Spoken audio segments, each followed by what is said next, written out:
Identity versus goal. So, yan ang i-discuss natin ngayon. So, bakit mahalaga to yung identity talaga kaysa goal? Kasi nga, 'di ba, subjective nga yung reality natin. Sino ba gagawa ng goals mo, 'di ba? Ikaw, 'di ba? So, mahalaga talaga yung identity. Yung identity is yan talaga yung tingin mo sa sarili mo or pinapaniwalaan mo. Kaya nga, isa lang talaga yung formula ko, 'di ba? Or yung principle natin na sinasabi, which is self-love lang talaga or pagmamahal sa sarili. Kasi, oo, pwede mo i-assume na ikaw yung doktor, content creator, paano kung nawala na yan? Gets nyo kasi, di ba? Paano kung nawala na yan, yung mga yan? Hindi siya tatayo. Hindi kagaya ng self-love or tinatawag na unconditional love or independent love is tatayo talaga yan. Doon lang talaga iikot lahat. Tsaka yung mga gusto mo ma-experience, nakabase rin talaga doon. So, isa sa pinakamahalagang konsepto sa self-improvement ay ang pagkakaiba ng identity at goals. Maraming tao nakatuon sa goals. Halimbawa, gusto nilang yumaman, pumayat o maging successful. Ngunit madalas kahit maabot nila ang isang goal, bumabalik sila sa dati nilang gawi. Isang paliwanag dito ay kung hindi nagbago ang tingin nila sa sarili nila, mahirap panatilihin ang pagbabago. Kasi ano lang yan basically kung wala talagang internal shifting, meaning yung decision talaga ng puso mo or kaloob-looban mo is superficial lang na pagbabago yung mangyayari. Hindi talaga siya pang matagalan. Hindi kagaya nung identity na yun yung tingin mo sa sarili mo, which is magiging consistent ka, tsaka ikaw yung magkocontrol, magdidesisyon sa mga gusto mong pagbabago. Kasi nga 'di ba yung old self is yun yung external na naimpluwensyahan ka, meaning yung value mo is nakabase sa external, yung constantly pagpo-prove, yung point of view mo sa ibang tao, sa profession mo, sa ari-arian mo, achievements mo. Hindi kagaya nung internal shifting is internal, meaning yung focus mo or point of view is sarili. Diyan napapasok yung self-love. Magiging disiplinado ka kasi yun yung makakabuti sa'yo. So, magiging mabuting tao ka kasi yun yung makakabuti sa'yo. So, kung paano mo rin itrato yung sarili mo or minamahal sarili mo, ipaparanas mo rin sa iba kasi yun yung makakabuti sa'yo. So, basically, di ba, yung self-programming ang mangyayari. So, ikaw talaga ang magdidikta sa sarili mo, hindi external. So, ang value mo, tatayo yan regardless mayaman ka or hindi, may diploma ka or business or wala. Tatayo pa rin siya kasi nga nakabase siya sa pagmamahal mo sa sarili mo. So ito, ngunit madalas kahit maabot nila ang isang goal, bumabalik sila sa dati nilang gawi. Isang paliwanag dito ay kung hindi nagbago ang tingin nila sa sarili, mahirap panatilihin ang pagbabago. Ano ang goal? Ang goal ay isang partikular na resulta na gusto mong makamit. Halimbawa, kumita ng 100,000 sa isang buwan, magbawas ng 10 kg, magkaroon ng 100,000 followers, makapagtayo ng negosyo. Ang goal ay destinasyon. Sinasagot nito ang tanong na, ano ang gusto kong makuha? Ano ang identity? Ang identity ay ang paniniwala mo tungkol sa kung sino ka. Sinasagot nito ang tanong na, sino ako? Halimbawa, kaya nga sinasabi ko, 'di ba, ikaw yung source of your being, ikaw si God. Kasi 'di ba si God is parang nasa neutral lang siya, gagawin niya lang talaga yung makakabuti sa sarili niya. Which is magbabagsak pa rin talaga sa self-love yan. Halimbawa, isa akong disiplinadong tao, isa akong negosyante, isa akong taong inuunang kalusugan, isa akong taong tumutupad sa pangako sa sarili. Ang identity ang madalas na nagiging batayan ng mga desisyon mo. Kasi yun yung standards mo sa sarili mo kasi nga mahal mo nga sarili mo. Doon pa rin talaga to babagsak, 'di ba? Kasi 'di ba yung iba sasabihin identity, anong tingin mo sa sarili mo? Which is ang focus pa rin nila talaga yung mga achievements, 'di ba? Sa atin iba dito sa channel eh. Sa channel na to, self-love lang talaga eh. Ang tatlong antas ng pagbabago, maraming behavior change frameworks ang naglalarawan ng tatlong antas ng pagbabago. Outcome level, resulta. Ito ang gusto mong makuha. Halimbawa, yumaman, magkaroon ng six-pack, makapasa sa board exam. Ito ang level na pinagtutuunan ng karamihan. Process, sistema. Ito ang ginagawa mo. Nag-diet, nag-workout, nag-aaral araw-araw, gumagawa ng content. Ito ang mga habit at routines. Identity level, pagkakailanlan, ito ang paniniwala mo tungkol sa sarili mo. Hindi nag-workout ako, kundi isa akong taong pinapahalaga ng kalusugan. Which is babagsak pa rin dahil mahal mo sarili mo. Hindi nagpo-post ako sa TikTok, kundi isa akong content creator. Kasi nga, mahal mo sarili mo, yun yung napili mo na tingin mo makaka-benefit sa'yo. Bakit mahalaga ang identity? Karaniwan gusto ng utak na maging consistent sa kung paano mo nakikita ang sarili mo. Kung naniniwala kang tamad talaga ako, kapag sinubukan mo magising ng 5 a.m., maaaring makaramdam ka ng hindi komportable, hindi dahil mali ang pagising ng maaga, kundi dahil parang hindi ito tugma sa larawan mo ng sarili mo. Kasi naobserbahan ko rin to eh. Maraming mga tao gumigising ng 4 a.m. eh. 'Di ba? So meaning, nakaset na lang talaga sa mindset mo kung ano talaga yung limitasyon na binigay mo. Although karamihan ng mga tao, 'di ba, hirap gumising ng ganyan. Pero merong ibang tao talaga na normal sa kanila yan. Ano ibig sabihin nun, do? Kapag naniniwala kang isa akong disiplinadong tao, mas madali mong may papagpatuloy ang mga gawain na umaayon dito. Goals tell you where to go. Identity determines whether you'll stay there. Kasi baliwala kasi yung goal eh. Kunwari, makuha mo man siya, kung hindi talaga siya akma sa pagiging ikaw, baliwala lang din. Kasi meron tayong brainwashing na tinatawag eh. Ibig sabihin, majority ng mga tao is yung pinoperso nilang career is dinikta ng lipunan, nagpamilya at anak sila dahil yun yung programming, di ba? Na ganito ang, kasi di ba, paulit-ulit ko na sinasabi yan, ito lang programming ng lipunan at ng buhay. Mag-aral ka, magtrabaho, magpamilya at mag-anak, at mamatay, di ba? Predictable, di ba?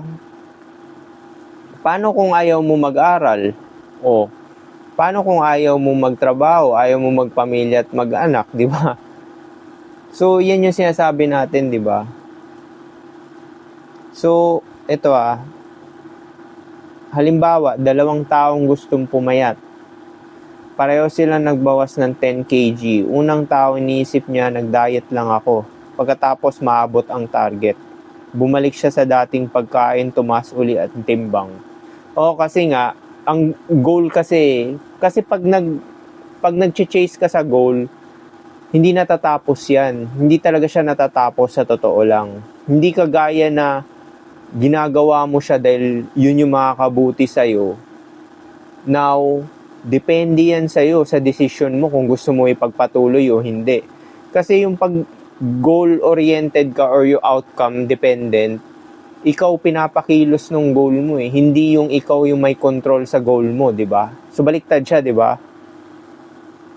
Ikalawang tao, iniisip niya, isa akong healthy person. Pagkatapos pumayat, patuloy siyang kumakain na maayos, hindi dahil kailangan, kundi dahil iyon ang tingin niya sa sarili. Kagaya nito, almost 15 years na akong hindi kumakain ng hotdog kasi alam kong cancerous yan. Nakaka-cancer yan. Nagtatrabaho ako sa hospital. Yan talaga ang number 1 causing ng cancer, yung hotdog na yan. So, almost 15 to 20 years ko nang hindi kinakain yan. Actually, nanalo pa nga ako ng 2 kilo nung Christmas party. 8 years ago ba yan? Or 10 years ago? Binigay ko sa ano namin, orderly. Kasi nga, ganun kasi pagka yung identity, hindi ka natitinag, gets mo? Hindi ka talaga matitinag. Kasi yun yung prinsipyo mo eh. 'Di ba? Yun yung ikaw eh. So ako yung tao na ayoko kumain ng processed food tsaka hotdog kasi alam ko nakaka-cancer, hindi yan makakabuti sa akin. So, binigay ko na lang siya, 'di ba? So, 'di ba kung yung iba, oy, sayang to, 2 kilo. Naku, kakainin ko to, 'di ba? Natitinag ka, 'di ba? Gets mo? Ang problema sa goal-only mindset, kapag goal lang ang focus, kapag naabot na ito, tapos na. Yan nga yun, di ba? Actually, hindi rin natatapos yan kasi ang goal kasi, lagi ka nag-chase yan eh. Di ba? Nasa estado ka ng kakulangan, di ba? Nag-chase ka parate. Halimbawa, kailangan ko lang makaipon ng 100,000. Pagkatapos, relax, gastos uli. Tingnan mo, relax uli, oh. Yun yung sinabi nila, tas gastos uli na malaki. Bumalik sa dati, hindi nagbago ang identity. Kaya nga maraming nananalo ng loto, di ba, naghihirap uli. Now, hindi naman majority, di ba, pero karamihan kasi nga, hindi pa sila handa. Ibig sabihin, walang internal shifting. Yun yung pinang-babar lang, winawalda sa mga luxury car or bahay ng mga mararangya or lifestyle. So, nauubos siya, di ba? Kasi walang internal shifting. Identity creates automatic decision. Kasi nga, yung identity, which is babagsak pa rin yan sa tingin mo sa sarili mo, kung gaano mo kamahal sarili mo, is automatic siya. Nagdidesisyon ka base sa benefit mo. Hindi dahil sa culture, sa programming, sa nakagisnan, or etc. na external or panggagaya, di ba, bandwagon. Halimbawa, may nag-alok ng sigarilyo, goal-based. Ayoko muna, identity-based, hindi ako naninigarilyo. Oh, tama yan, di ba? Kasi pag sinabi mo nag-quit ka, kesyo hindi ka talaga magpapatinag. Kasi nga ayaw mo, di ba? Kasi ikaw yung tao na hindi ka talaga nag-yosi or umiinom. Mas simple ang decision dahil naaayon ito sa identity. Kasi alam mo pag nag-flip-flop ka, binitray mo kasi sarili mo niyan eh, di ba? Ganun mangyayari niya, self-betrayal.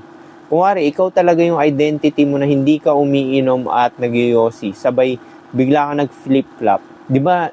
Para nakakainis sa sarili, di ba? Kasi hindi ako yung tao na umiinom or di ba yun yung tingin mo sa sarili? Hindi ako yung tao umiinom tsaka nagyoyosi. So parang pag na-influensyahan ka, sumunod ka, binitray mo sarili mo or si God, di ba? Kasi nga ikaw si God eh. Pag kada betray mo sa sarili mo, binibetray mo si God.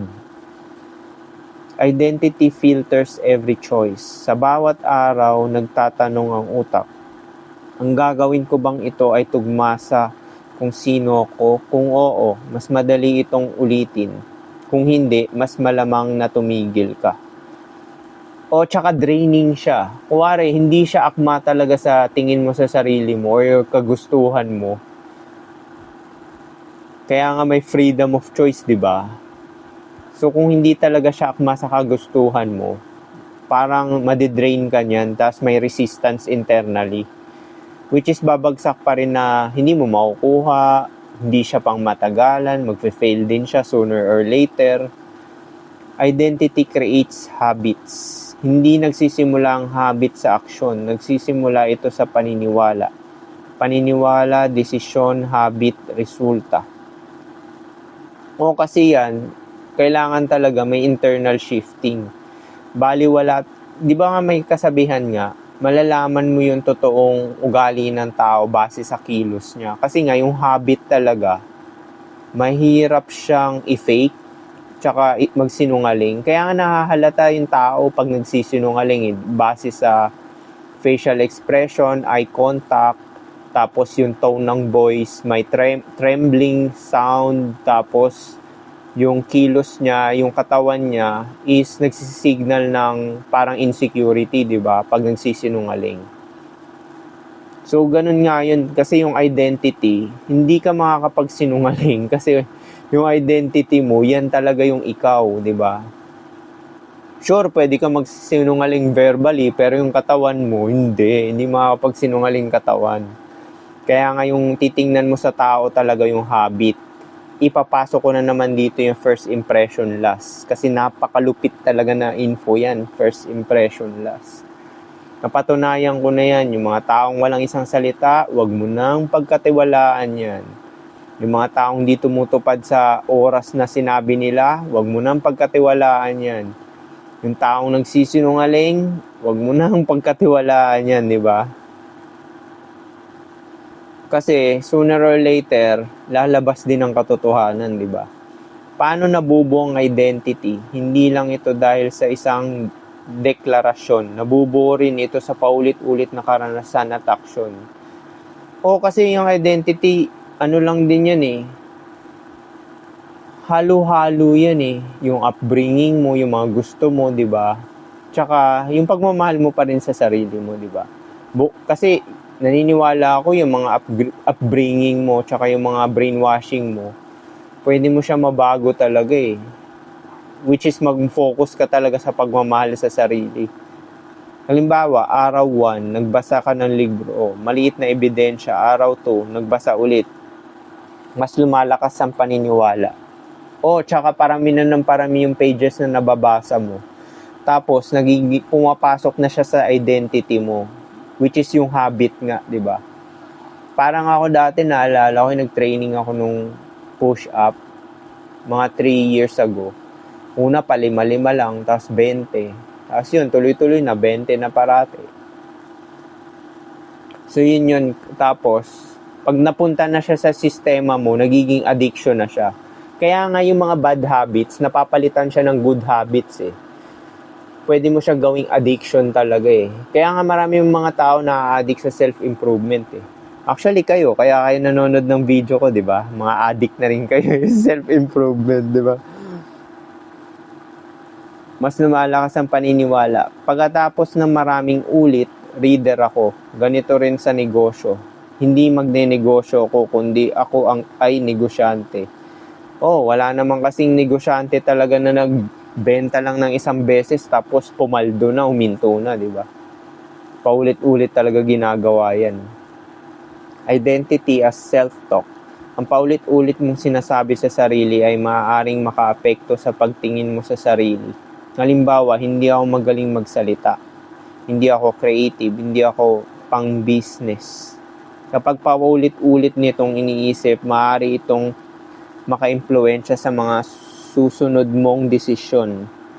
Sa kabaliktaran, ang mas makatotohanan ng self-talk tulad ng patuloy akong gumagaling sa pagsasalita ay maaaring suportahan ng pagbuo ng bagong habits. Ito may share ako about sa self-talk. Kasi yung salita daw makapangyarihan yan. So naisip mo yung sasabihin mo, di ba? Pero wala ka pang imagination.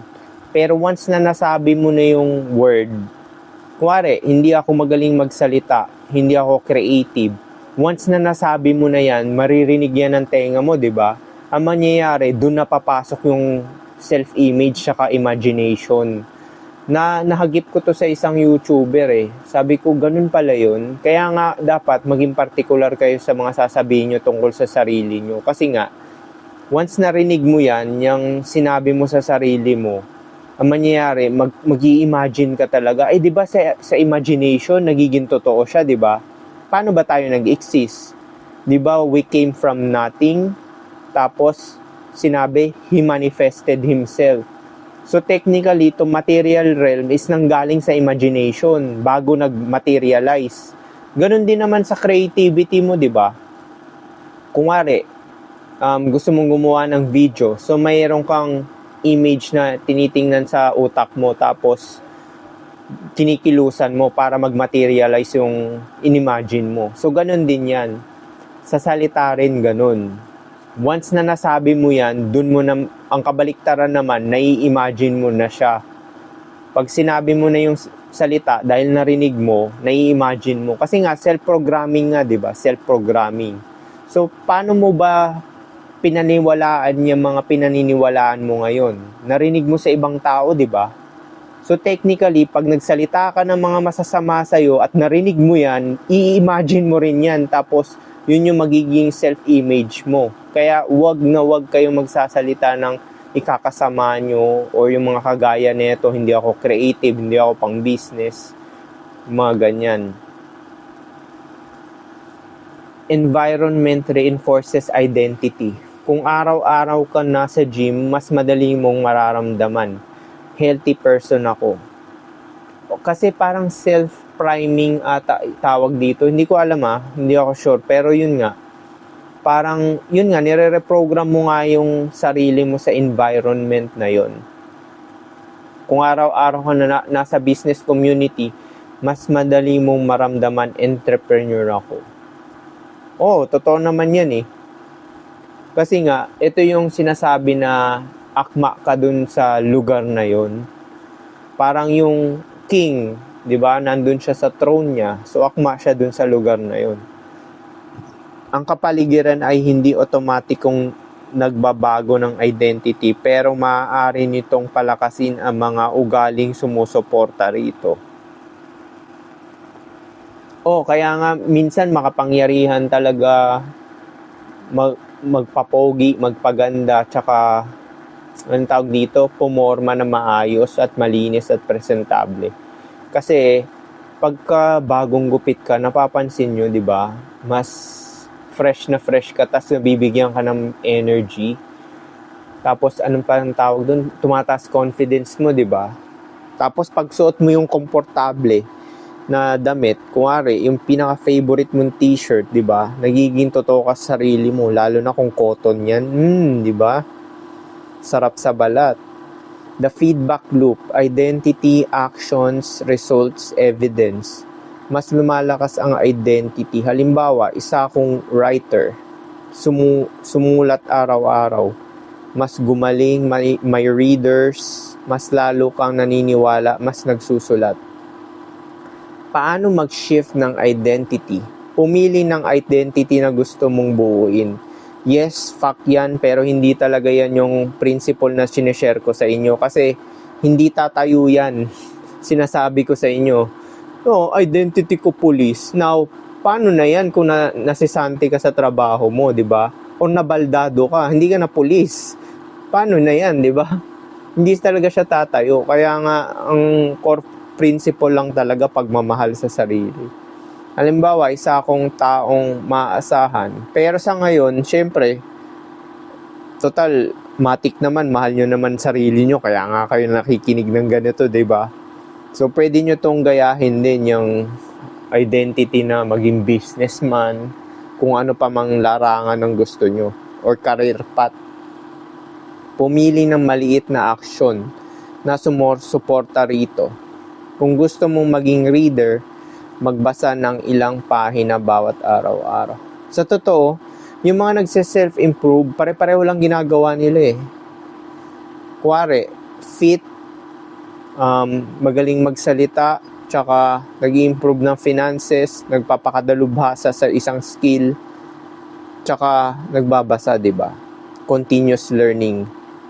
Magbasa ng ilang pahina bawat araw-araw. Ulit-ulitin ang aksyon. Ang consistency ang nagbibigay ng ebidensya sa sarili mo. Tsaka yung consistency din, nagiging ikaw na yan. Kasi nga, may tinatawag tayong neuroplasticity. So yung old habits mo, na addicted ka, napapalitan siya ng new habits, which is magiging addicted ka rin. Which is nga yun, self-improvement, diba? Iwasan ng all or nothing mindset. Isang pagkakamali ay hindi automatic ang binubura ang identity na binubuo mo. Pero sa goal, para sa akin, all or nothing talaga sa goal. Walang middle ground. Dapat nga obsess ka dyan eh. Ang mahalagang prinsipyo. Ang goals ay nagbibigay ng direksyon. Pero yun nga, kasi yung goal na yan, ikaw naman talaga gagawa niyan eh. Mostly kasi ng tao, di ba sa lipunan natin, brainwash tayo na ang value natin ay, which is nakuha mo na yung goal, meaning end result. So, ibig sabihin, yung mga goal mo, yung achievements mo, pwede mawala sa'yo yan, di ba? Kuwari, yung profession mo, may retirement age. So, pag 60 ka na, wala na sa'yo yan, di ba? So, paano na yan, di ba? Hindi talaga siya tatayo. Hindi kagaya ng identity, pumangit ka man dyan, ma-F up man kalusugan mo, is yun pa rin yung tingin mo sa sarili mo, di ba? Kasi nga, inevitable talagang negative things na mga mangyayari sa atin. Kasi nga, dahil nga sa katawan natin, walang pakialam ang katawan natin kaya mayaman tayo or mahirap, is magdudusa talaga. So, ang tingin mo na lang talaga sa sarili mo, which is babagsak pa rin talaga sa pagmamahal mo sa sarili mo, di ba? Yun talaga yung tatayo. Kasi, paano yan kung nagkasakit ka, di wala ka ng value, ibig sabihin nun, di ba? Ang systems at habits ang paraan. Ang identity ang tumutulong para maging pangmatagalan ang pagbabago. Actually, once na yun yung dinikta ng identity mo, yung pinaniniwalaan mo sa sarili mo, pwede ka rin naman talaga magbago. Now, ang pagbabago naman uli is decision mo na, di ba? Kasi naniniwala pa rin naman talaga ako, pwede nga consistency yan, pero pwede pa rin magbago yan. Kasi nga, nagbabago yung tingin mo makakabuti sa'yo eh. Depende talaga sa sitwasyon mo sa buhay eh. So, kung wari, usually yan, career, tsaka yung mga natutuklasan mo na health or diet. Diba? Wari sa diet dati, tingin mo healthy yung pagkakain ng vegetables and fruits. Ngayon, naging ano ka na, meat eater, di ba? So, nagbabago pa rin yan. Depende yun sa tingin mo makakabuti sa'yo. Yun nga lang, pero pang matagalan pa rin. Babagsak pa rin talaga siya sa magbe-benefit ka. Ang mga tao ay kadalasan mas madaling mapanatili ang isang ugali kapag ito ay naayon sa tingin nila sa kanilang sarili. Yung principle, values and principle to eh. Kung ano yung binavalue mo talaga sa sarili mo, mahirap siya mabago. Kasi yun yung ikaw talaga, di ba? Ganun ka, ganun. You're that girl and you're that guy. Base sa characters mo at binavalue mo at mga prinsipyo mo, syempre, yung mga principle mo. Principle, di ba? Ibig sabihin yung mga pinapaniwalaan mo na tingin mo makakabuti. Ang identity ay hindi lang iniisip. Unti-unti itong nabubuo sa pamamagitan ng paulit-ulit na kilos. Kasi baliwala talaga yung manifestation eh. Kasi yung pag-iisip, maaring ano lang talaga yan eh. Yung, wala lang, gusto mo lang talaga isipin, di ba? Pero yung kilos kasi, yun talaga yung dinikta talaga ng kalooban mo eh, di ba? Kuwari, di ba yung old self mo, tinatangay ka na lang ng sitwasyon ng mga tao sa paligid mo, pati ng mga triggers mo, is lalabas yan sa kilos mo, di ba? Procrastinator ka, mag-aantay ka ng tamang panahon, passive ka. So, ganun mangyayari, di ba? Kung yung kilos mo, action-driven ka, solution-based ka, mas maganda yun, di ba? Kasi, kapag kumilos ka, may mangyayari, di ba? At least alam mo na sagot kapag kumilos ka. Kasi kung di ka kikilos, laging sagot niyan, in limbo, zero, wala. Laging sagot, wala. Walang mangyayari. Sa madaling salita, ang goal ay nagsasabi kung saan mo gustong makarating, samantalang ang identity ay nakakaapekto sa uri ng taong patuloy na gagawa ng mga desisyon. Kailangan upang makarating doon at manatili roon. Sa totoo, hindi ka magkakaroon ng goal kung hindi ka talaga magfo-focus sa sarili. Kasi parang pagka ganyan, di ba hindi mo focus sarili? Ibig sabihin focus mo yung pagpo-prove, yung external, or yung sinasabi nila external chasing happiness. Ang mangyayari niyan, scattered yan eh. Marami kang gusto. tapos madali kang maimpluwensya ng iba. Tapos yung value mo rin nakadepende sa nakikita mo externally, di ba? Kung focus mo sarili mo, magkakaroon ka talaga ng malinaw na goal. Kasi nga, ito yung makakabuti sa akin. Tsaka ito talaga yung gustong-gusto ko gawin eh. Basically, yung mga goals mo, dahil makaka-benefit ka. Dahil yun yung tingin mo makakabuti sa'yo. Yun na yung focus mo, hindi yung external na, gagawin ko lang to dahil ganito, etc. Para irespeto ko, tumaas value sa lipunan. So, basically, external validation or external value. So, yun lang. Hopefully, may natutunan kayo dito sa identity versus goal. Kaya, mag-focus talaga kayo sa sarili nyo at mahalin nyo ang sarili nyo. Peace.